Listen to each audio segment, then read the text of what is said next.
Captain Cornball's mad because I'm an FOF, friend of freak.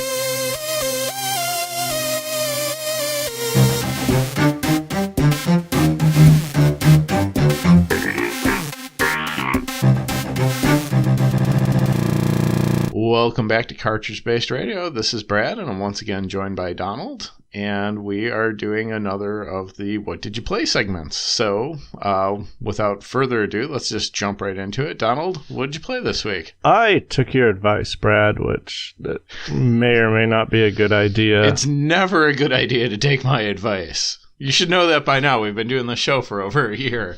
I did it anyway. I realized that PlayStation Plus gave me a copy of NBA 2K16. And to purge myself of the need to play Dark Souls 3, I dove into this game's story mode, and wow, this is hot horse excrement. Like, it touted that this story was written and directed by Spike Lee. Yeah. But it kind of looks like it was shot in 4 hours and maybe written in less time than that. Spike Lee's a busy guy. Throughout your first year in the NBA, it keeps jumping to like major events in your career. Okay. And it all centers around your buddy Vic and the stupid things he's doing that are getting you in trouble. And they talk about these things that he's doing like you have any sort of knowledge of what they are, but they never like show or tell you what they are. So everyone's like, oh, I can't believe he did that. And it's like, that's just the worst. You're like, what did he do? First, the engine cannot handle what they were trying to do here. It was made to play the basketball. It was not made for cutscenes. Maybe if all the cutscenes just involve dunking for no real reason, like two people are having a conversation, but while they're conversing, they're just like dunking on each other the whole time. I would be so more into that. First, you create a character, and then it takes your character to high school. And the engine had no way, shape, or form to aid you backwards. So I created like this probably late 20s, early 30s guy. And suddenly he's in high school. And I'm like, well, this story just took an interesting turn. It's Billy Madison, the basketball game. And at first I was like, the lighting in this game is terrible. Like really bad. And through high school and college, it's just awful. And then you get to the NBA and you're like, oh, they just didn't want to take the time with the college and high school arenas to make this game look good. I wonder what it would have been like if they just like really leaned into that liability and like your high school was just like an empty looking basketball court with a bunch of those folding chairs that they have courtside for the students. You're like, this is a weird high school, but it looks great. It's just amazing lighting. The teacher just like dunks his way into the room. So the story mode is just so bad. There's so much that happens in it. It keeps pretending like it gave you choices, but it didn't. So I think at one point they're like, yeah, we're going to have choices. And what I learned most from this is directing a movie and directing a video game are two separate things, because the breakage between them, like, oh, your character's name is Frequency Vibration, and of course it is. Don't get me started because my nose will bleed. They're like, oh man, freak, because they have to shorten frequency vibrations, obviously. You're this amazing basketball player. I'm like, did you watch my last game? I like got lost. I ended up in the concession stand selling hot dogs. Just to go back to the name, is that like how Shaq's full name is actually like Shaqwincy? I'm going to say yes. Shaq is in this game. Awesome. He just sits at a desk and he says like one line. Like, they couldn't get him in the studio for many lines, so he's just a character model there. So the game also defaults to All-Star as its difficulty. Yeah. And has no tutorial. Oh my gosh. Like, I'm sure anyone who's gotten to 2K16 has played these. So once I finally figured out how to bring it down to my difficulty level, I discovered something about myself. I enjoy video game basketball. Well, that's good. I didn't know that was going to happen. I was like, every once in a while, I could play a game of video game basketball. Oh, and there's a moment in the story where your friend messes up so bad, you have to become a free agent. And the team I was on is like, we don't want you, is the Brooklyn Nets. Like, we don't want you anymore. And then 3 teams were interested in me. and one of them was the Brooklyn Nets.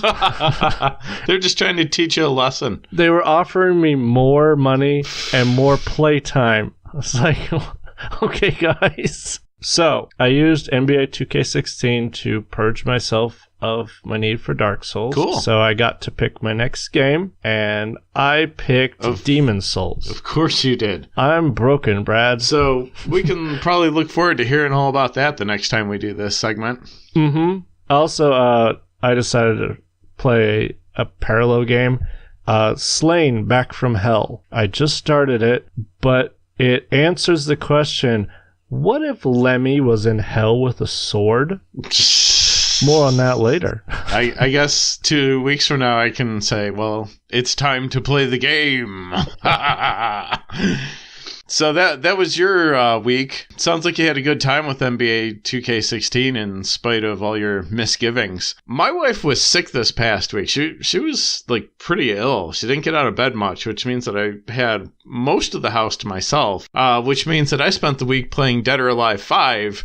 And the reason that I prefaced it like that is a game that I don't ever want people seeing me play because it is embarrassing. That game is so trashy, but also so fun that I'm really conflicted when I play it. And it is a only play when no one else is home, or when the only other person home is like bedridden and probably asleep, or like in the middle of a fever hallucination. Well, good news, Brad. No one knows that you play Dead or Alive when you say it on this podcast. Well, yeah, given our audience, it's actually a pretty safe bet.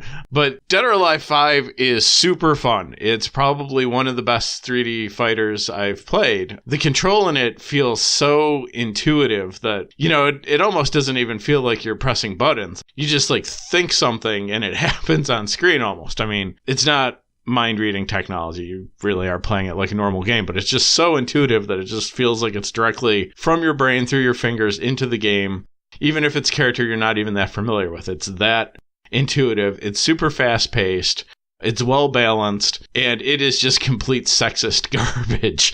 Like, it really is. It's embarrassing to play. And the weird thing about that is, for a game that's so terrible and so trashy, it does one thing right that a lot of other fighting games don't do right, and that is that it has a lot of female characters on the roster, probably more than 50%, and saying, well, this game has a lot of female characters in it is like praising the swimsuit issue of Sports Illustrated for having a lot of women in it. But most other fighting games, I've kind of looked at this, the roster is usually maybe 25% female at best, and I don't want to praise Dead or Alive for like doing a good thing for bad reasons, but it's not nothing that, there's a lot of female characters in this game, and I wish it was coming from a better source than this, where it's basically just an excuse to have a lot of bikini models. But, representation isn't nothing.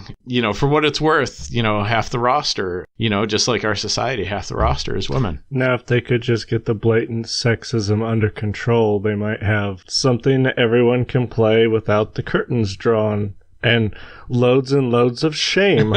It is really weird to be like, this game that is like the most sexist, horrible thing I've ever played is doing the one thing that like everybody wishes more games would do to combat sexism. For what it's worth, and this is very low praise, but it's also worth pointing out because other fighting games don't always do this. There are non-sexualized costumes in that game that you can get them to wear. They're buried. You have to unlock them, and then it's like the 60th choice on the costume menu behind like 10 bikinis and like 10 like Playboy bunny outfits. But you can get like jeans and a t-shirt, if you look hard enough, which, isn't an option for a lot of these fighting games. I mean, we talked about what Cammy wears in the Street Fighter Alpha episode, and it's embarrassing. And these options are in Dead or Alive, but again, shouldn't get much credit for it because they're, like one good option surrounded by like 50 like teenage boy fantasy outfits. Nice. Well, I mean, no, the sexism isn't nice, but just nice recap of Dead or Alive. So, yeah, there it is. Donald is pro-sexism in fighting games. I mean, that's just going to get cut, so... And I'm the one who played Dead or Alive. So, yeah, sounds like it was a good week for both of us. And I will check in with you in another couple of weeks.